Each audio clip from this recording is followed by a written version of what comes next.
नमस्कार, इंडिया में आपका स्वागत है। मैं हूं नैन्सी श्रीवास्तव, हाजिर हूं खबरों की ताज़ा तरीन खबरों के साथ। और खबरों के आज के सफ़र में मेरे हम सफ़र हैं वरिष्ठ पत्रकार आपको बता दें बिलाल सब्जवाल जी, और उनसे भी हम जानेंगे। और आज हम खबरों की छपी अखबारों की गहराई को समझने की कोशिश करेंगे इस प्रोग्राम के ज़रिए। दरअसल हमारी कोशिश है जब तक आप अपनी चाय की प्याली ख़त्म करें और ड्रेसअप हो, हम ऑफिस पहुंचे हैं उससे पहले कि हम आपको आज की खबरों से रूबरू करवा देते हैं। तो चलिए सबसे पहले नज़र डालते हैं आज के खबरों की सुर्खियों पर। तो चलिए हम सबसे पहले हिंदुस्तान खबर जो है अखबार, इसकी ये खबर जो देख लेते हैं। हेडलाइंस के तौर पर दिया है, सेना पर सबसे बड़ा हमला, 17 जवान जो हैं शहीद हुए हैं। बहुत बड़ी बात है, पहली बार ऐसा हुआ है कि किसी हेडक्वार्टर पर आर्मी के अटैक हुआ है, 17 जवान शहीद हो जाते हैं। और इसको लेकर देखा जाए तो अब पूरी कोशिश यही होगी सरकार की कि जल्द से जल्द कोई स्टेप हो। जी, हिंदुस्तान की आर्मी बेस के करीब ये हमला हुआ है जी, जिसमें जैश ए मोहम्मद के आतंकवादी शामिल हैं। इसमें सख्त से सख्त कदम उठाने की ज़रूरत है।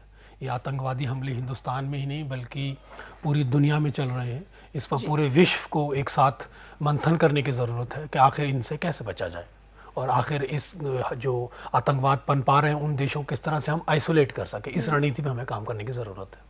लेकिन यहाँ पर देखा जाए तो पीएम मोदी ने कहा है कि मैं विश्वास दिलाता हूँ दोषी को छोड़ा नहीं जाएगा, बचेंगे नहीं। पीएम मोदी के अलावा गृह मंत्री ने भी बयान दिया है। ऐसे वक्त में लोग ये चाहते हैं कि अब सख्त कदम उठाना बेहद ज़रूरी हो चुका है। यकीनन सख्त कदम उठाने की ज़रूरत है।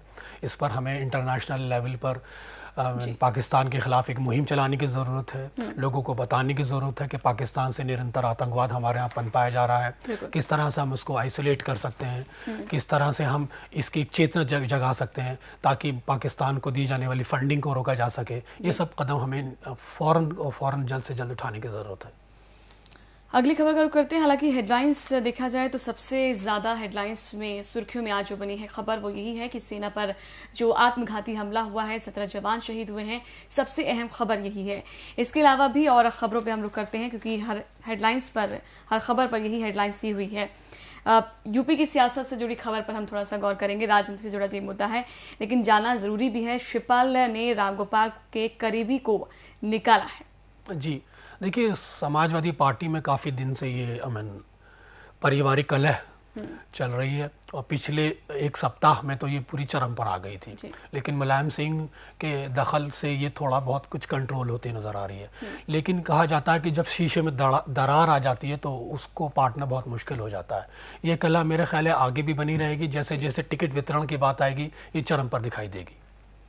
यहाँ पर अमर सिंह के बयान भी सामने आ चुके हैं। अमर सिंह भी खुलकर आ चुके हैं और कह चुके हैं कि भाई जब मैं मुलायम सिंह के दिल में रहता हूँ तो मुझे नहीं लगता कि परिवार के किसी व्यक्ति सदस्य को लेकर मुझे कोई कमेंट करना चाहिए।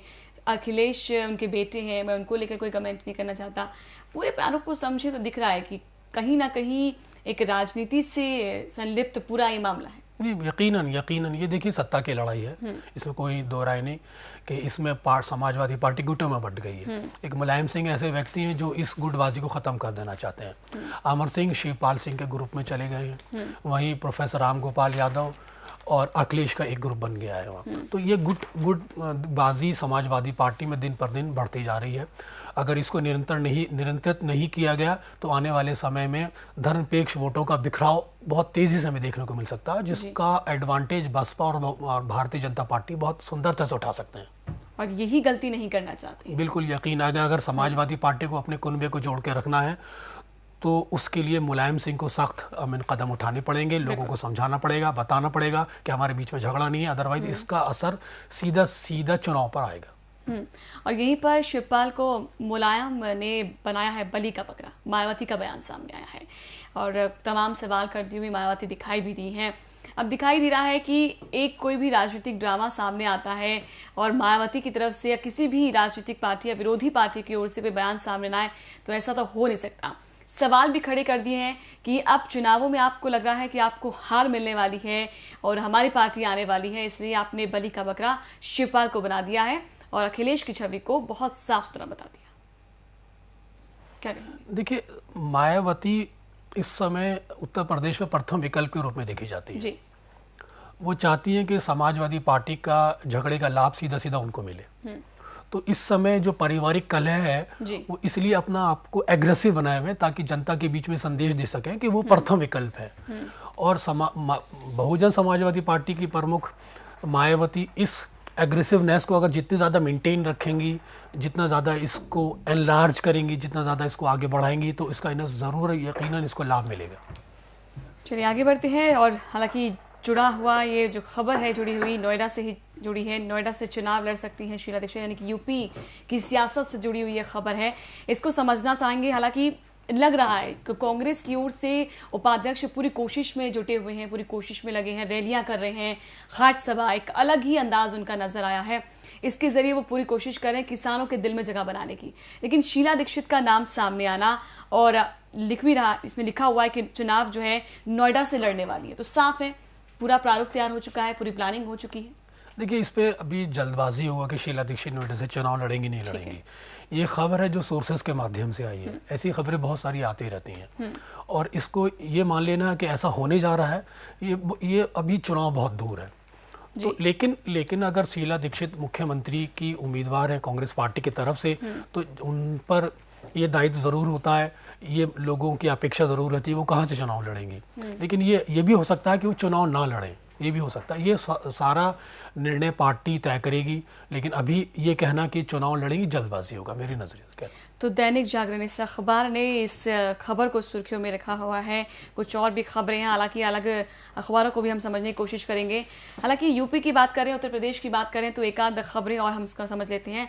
सपा के सामने वोट बैंक को बांधे रखने की बड़ी चुनौती सामने है, तो इसको लेकर कैसे समझे? क्या दिखाई दे रहा है कि जो पूरी कोशिश होती है वहाँ पर जातिवाद के हिसाब से वोट बैंक साधने की, अब वो चुनौती सामने है, या जो पारिवारिक कलह सामने आई है राजनीतिक के तौर पर, वो एक उसके कारण अब जो है चुनौती सामने आ चुकी है? किस तरह से समझें इसको? नहीं, देखिए, सपा के सामने मैंने अभी पहले बताया कि समाजवादी पार्टी के अंदर अगर पारिवारिक कलह बढ़ेगी तो सीधा सीधा इसका असर वोट बैंक पे आएगा। उसी को ये संकेत कर रही है ये खबर कि अगर समाजवादी पार्टी में कलह बढ़ती रही तो यकीनन उनका वोट बैंक बिखरेगा। और वोट बैंक खास तौर से अल्पसंख्यक वोट बैंक, धर्मनिरपेक्ष वोट बैंक, जहाँ तक यादव का सवाल है वो सपा से ज़रूर जोड़ा रहेगा। लेकिन अगर ज़्यादा ये लड़ाई झगड़ा ज़्यादा रहे तो अल्पसंख्यकों के बीच में एक भ्रम पैदा हो सकता है कि वो कहाँ जाएं। वो अपना ऑप्शन बसपा को भी ले सकते हैं, वो अपना ऑप्शन कांग्रेस को भी ले सकते हैं। इसलिए समाजवादी पार्टी के ऊपर इसका दबाव है कि जल्द से जल्द वो इस लड़ाई को किसी तरह भी नियंत्रित करे ताकि जनता के बीच में ये मैसेज ना जाए कि उनका वोट बैंक बिखर रहा है। दैनिक जागरण ने ही इसको चौथे पृष्ठ पर दिया है जगह। चाचा भतीजे की लड़ाई में पिस रही है जनता, स्मृति ईरानी ने कहा है। यकीनन ये स्मृति ईरानी भारतीय जनता पार्टी से आती हैं, मिनिस्टर हैं, कैबिनेट मिनिस्टर हैं, अक्सर विवादों में भी रहती हैं। उन्होंने ये चुटकी लेने की कोशिश की है कि चाचा भतीजों की लड़ाई में जनता पेश रही है। यकीनन उनकी चुटकी लेना स्वाभाविक है। अगर इसको समझे हम इस तरह से, अगर हम शासन और प्रशासन की बात करें तो साफ दिखाई भी दे रहा है कि इस लड़ाई में कहीं ना कहीं लोगों का नुकसान तो हुआ है। 4 दिन तक जो ड्रामा चला है, लोगों को नहीं पता कि विकास की जो योजनाओं की बात की जा रही है, शिलान्यास हो चुका है, उसको आगे बढ़ाने की बात सीएम के द्वारा हुई है, लेकिन काम तो नहीं हो पाया ना। देखिए, अखिलेश यादव की जहाँ तक छवि का सवाल है, इस समय समाजवादी पार्टी में उनकी छवि सबसे अच्छी मानी जाती है। ठीक है। और समाजवादी पार्टी की पूरी कोशिश ये है कि अखिलेश यादव की छवि पर ही चुनाव लड़ा जाए। लेकिन ये पारिवारिक कलह जिस तरह से आया है वो कहीं ना कहीं अखिलेश यादव की छवि के माध्यम से जो चुनाव जीतने की कोशिश थी उसको भी प्रभावित कर सकता है। मुलायम सिंह की रणनीति ये रही है कि वो किसी तरह अखिलेश की छवि को अखिलेश के विकास के काम से जोड़कर चुनाव में उतरे। लेकिन अगर ये पारिवारिक कलह आगे भी बढ़ता रहा, और मुझे लगता है कि ये टिकट वितरण के समय और आगे बढ़ेगा, क्योंकि टिकट वितरण को लेकर लड़ाई आपस में हो सकती है। शिवपाल, सपा प्रमुख मुलायम सिंह यादव पर ये निर्भर करेगा वो किस तरह से अपने सभी रिश्तेदारों को मनाते हैं, किस तरह से उस पर नियंत्रित करते हैं। और ऐसे में जैसे जैसे पारिवारिक कलह ज़्यादा बढ़ेगा, मेरा ख्याल है मुलायम सिंह यादव का नियंत्रण समाजवादी पार्टी पे और ज़्यादा हो जाएगा। चलिए, हालांकि हम खबरों में आगे बढ़ें या अंदर के पन्नों की बात करें उससे पहले हम एक और जो फ्रंट पर दैनिक भास्कर ने दिया है खबर, इसको अहम रूप से उठाना चाहेंगे। काटजू ने सुप्रीम कोर्ट के जजों की बौद्धिकता पर सवाल उठाए। देखिए, काटजू खुद एक बौद्धिक बौद्धिक उसका अपना एक स्तर है जी। लेकिन जहाँ तक सुप्रीम कोर्ट के जजेस पर सवाल उठाने की बात है तो ये सवाल तो किसी पे भी उठाया जा सकता है, लेकिन काटजू खुद समय समय पर इस टाइप की टिप्पणियों को करने के चलते वो समय समय पर कंट्रोवर्सीज में रहते हैं। यकीनन काटजू अपने समय में एक बहुत ही इंटेलेक्चुअल लोगों में से माने जाते रहे हैं जी। लेकिन सुप्रीम कोर्ट के जजेस पर अगर वो कुछ सवाल उठा रहे हैं तो ये एक ये सवाल खुद एक्स जुडिशरी के ही माध्यम से उठाया जा रहा है, क्योंकि काटजू हाई कोर्ट के जस्टिस रह चुके हैं। अगर वो सवाल उठा रहे हैं तो कुछ ना कुछ उसमें देखने की ज़रूरत है, लेकिन सीधा सीधा किसी तरह का आरोप लगाना जुडिशरी पर या सुप्रीम कोर्ट के जजेस पर, मेरा ख्याल है ये भी उतना उचित नहीं। चलिए अंदर के जो पन्ने हैं उस पर भी नज़र डालते हैं, क्योंकि अहम खबरें हैं जुड़ी हुई, दिल्ली से जुड़ी हुई खबरें हैं, इस पर भी हम ज़रूर ध्यान देंगे, क्योंकि दिल्ली में जंग हमेशा जारी रहती है।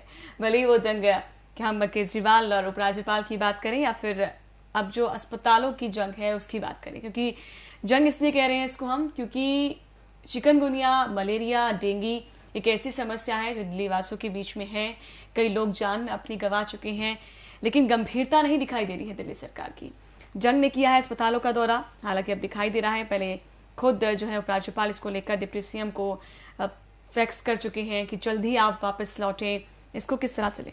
देखिए, केजरीवाल अब विदेश गए थे, बाहर लौट आए हैं, उनके गले की सर्जरी थी और उन्होंने ये कहा कि अब हम सब लोग इस समस्या से मिलकर लड़ेंगे। सवाल इस डेंगू की प्रॉब्लम का नहीं है, चिकनगुनिया का नहीं है। आज ये लड़ाई एक राजनीतिक रूप ले लिया है। हम सब लोगों को इस चीज़ का ख्याल रखना चाहिए कि हमें समस्या पे ज़्यादा केंद्रित होना चाहिए, इसको राजनीतिक मुद्दा नहीं बनना चाहिए। भारतीय जनता पार्टी आप पार्टी पर आरोप लगाती है, आप पार्टी भारतीय जनता पार्टी पर आरोप लगाती है, कांग्रेस आप पर आरोप लगाती है, आप कांग्रेस पर आरोप लगाती है। तो इस समस्या से सीधा सीधा जनता का नुकसान हो रहा है, लोग मर रहे हैं, बीमारी फैल रही है, महामारी फैल रही है।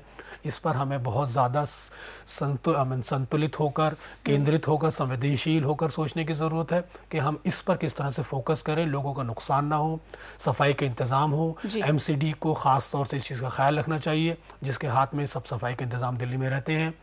और साथ ही साथ अस्पतालों के अंदर हम किस तरह से ज़्यादा से ज़्यादा मरीज़ों को राहत पहुंचा सकें, उनका केयर कर सकें। इस समय हमें इस चीज़ पर ध्यान देना चाहिए, ना कि इस मसले को राजनीतिक मसले में उलझाना चाहिए। लेकिन क्या इसको एक संयोग समझें?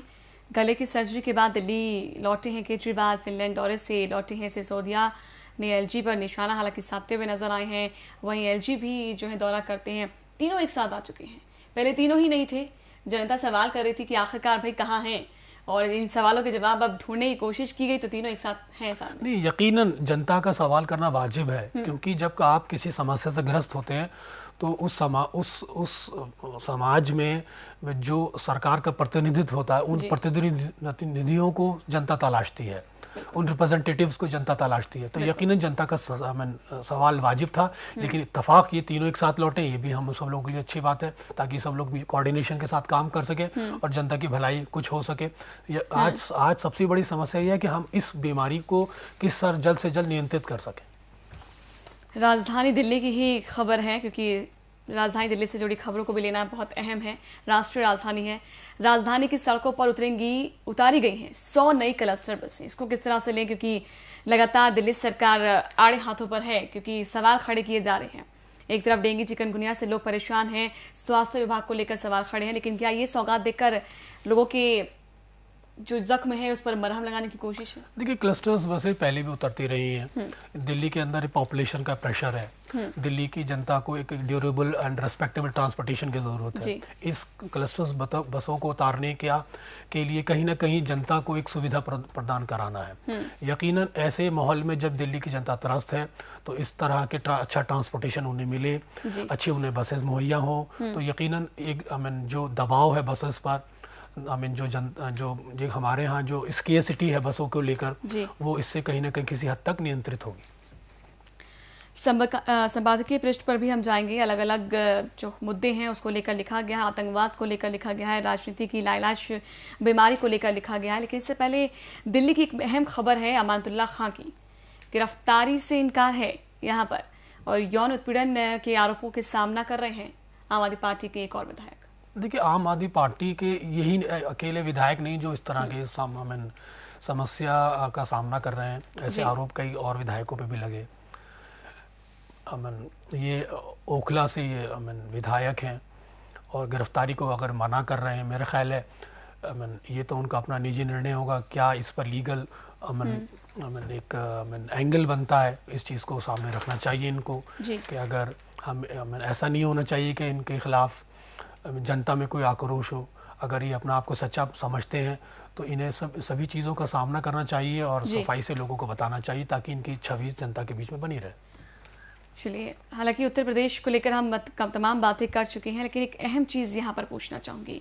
अमीरों के साथी हैं पीएम मोदी, क्योंकि रोड शो की हम बात करना ज़रूरी है, लगातार कोशिश में लगे हुए हैं। हालांकि हमने बेशीला दीक्षित की बात की है, राहुल का स्टेटमेंट। जी देखिए, राहुल गांधी इस समय, राहुल गांधी को उत्तर प्रदेश के अंदर एक किसान लीडर के रूप में प्रोजेक्ट किया जा रहा है।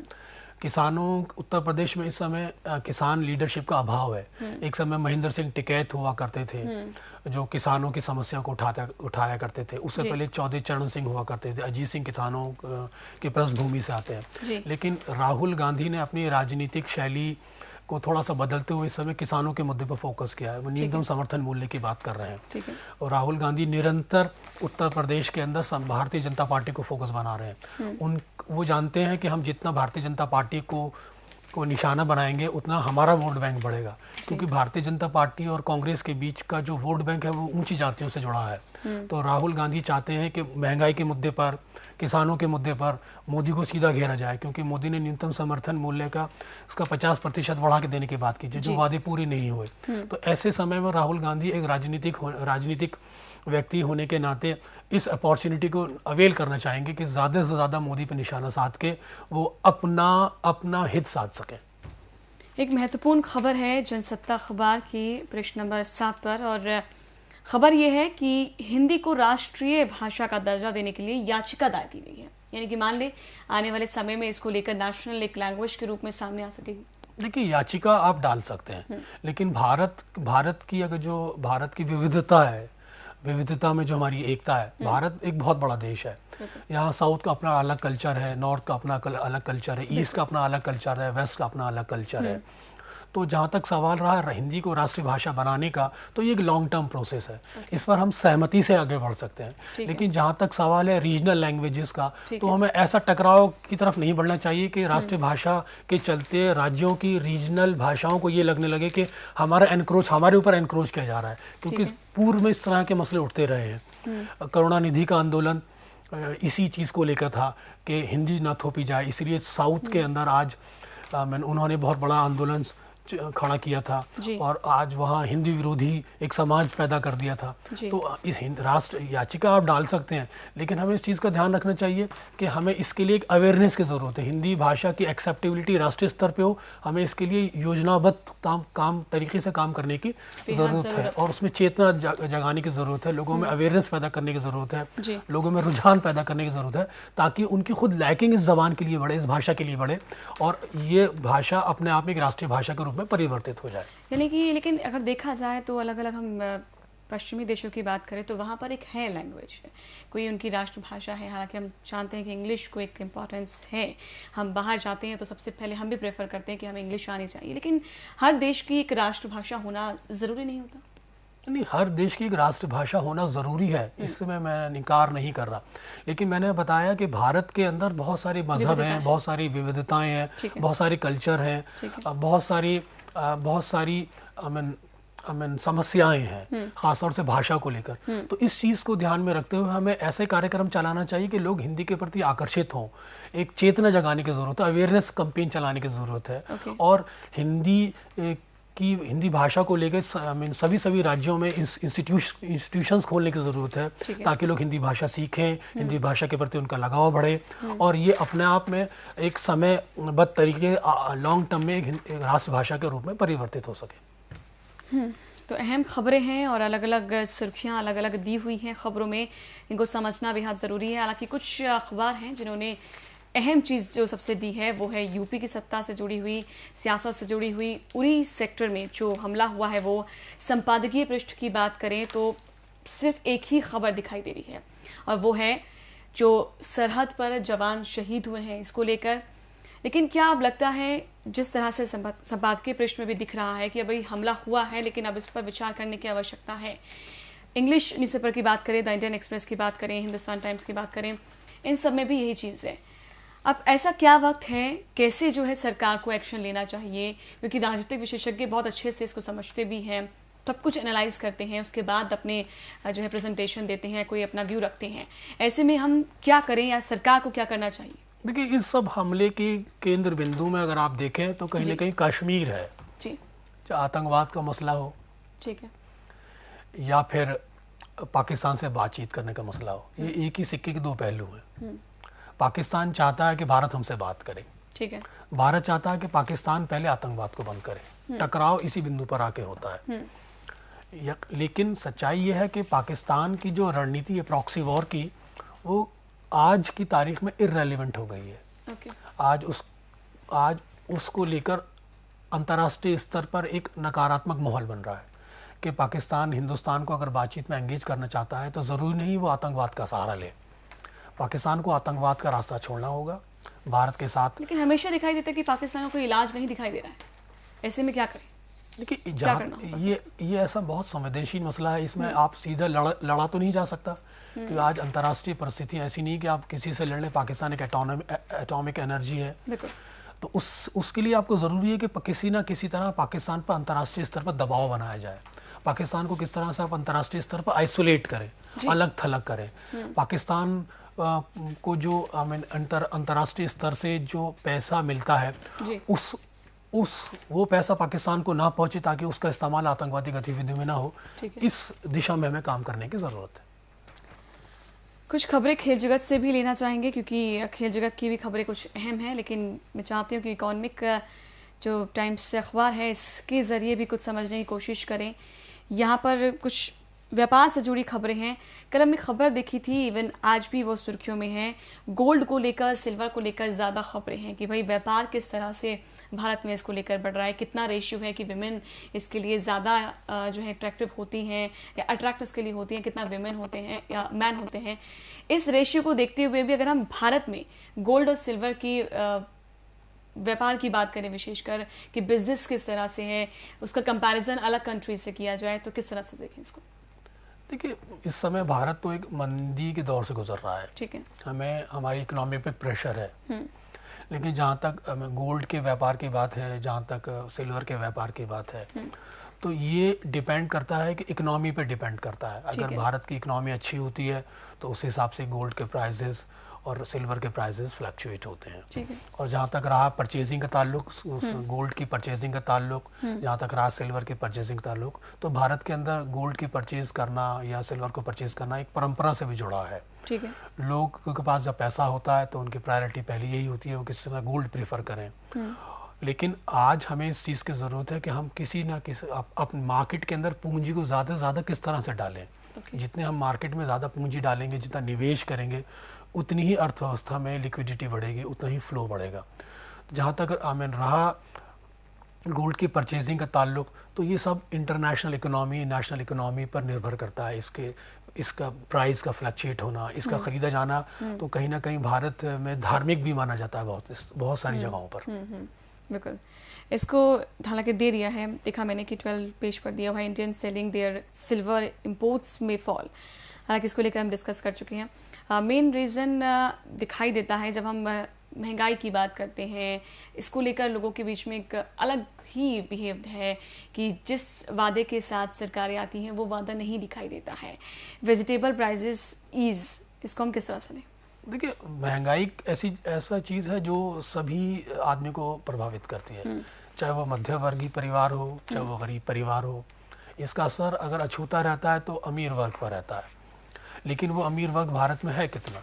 जी, महंगाई ऐसा विषय है जो लोगों के अंदर एक बेचैनी पैदा कर देता है। जी, मोदी सरकार ने हमेशा से कहा था कि वो महंगाई को कंट्रोल करेंगे, जी, लेकिन वो वादे अभी तक पूरे होते दिखाई नहीं दिए।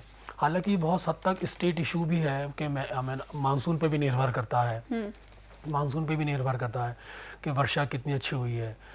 लेकिन आज की तारीख में जो व्यापारी हैं वो उसका स्टॉक कर लेते हैं, और जब स्टॉक कर लेते हैं तो डिमांड एंड सप्लाई में अंतर आ जाता है, इसलिए चीज़ें महंगी हो जाती हैं। तो हमें इस चीज़ को देखने की ज़रूरत है कि स्टॉक ना हो, सरकार को इस चीज़ पर नज़र बनाने की ज़रूरत है कि इसकी होर्डिंग ना हो।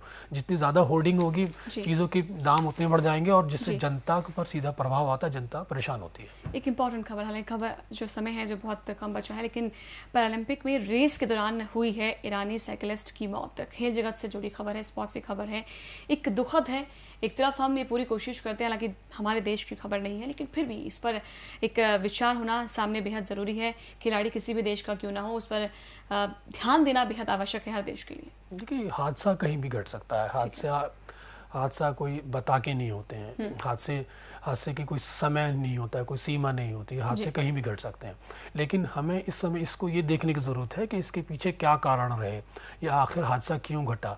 एक स्पोर्ट्समैन जो बहुत ही मेहनत से तैयार होता है, उसकी मौत हो जाए या उसको गंभीर रूप से घायल हो जाए, इन चीज़ों पर हमें एक कमेटी गठित करके या किसी उसको इस तरह से देखने की ज़रूरत है कि ताकि ये घटनाएं आगे ना घटें। चलिए बिलाल सब्ज़वार जी, आपका बहुत बहुत शुक्रिया इस तमाम एनालिसिस के लिए और तमाम विश्लेषण के लिए, क्योंकि हमारे दर्शकों के लिए बेहद ज़रूरी है वो भी समझें कि आखिर किस खबर का क्या विश्लेषण है, उसको किस मायनों में लेना चाहिए और हम अपने निजी तौर पर उसका क्या अर्थ समझ सकते हैं। आपका बहुत बहुत शुक्रिया इस कार्यक्रम में शामिल होने के लिए। और आज के लिए इस विशेष कार्यक्रम में इतना ही। खबरों की कुछ और अहम खबरों के साथ, हेडलाइंस के साथ, सुर्खियों के साथ फिर हाजिर होंगे। नमस्कार।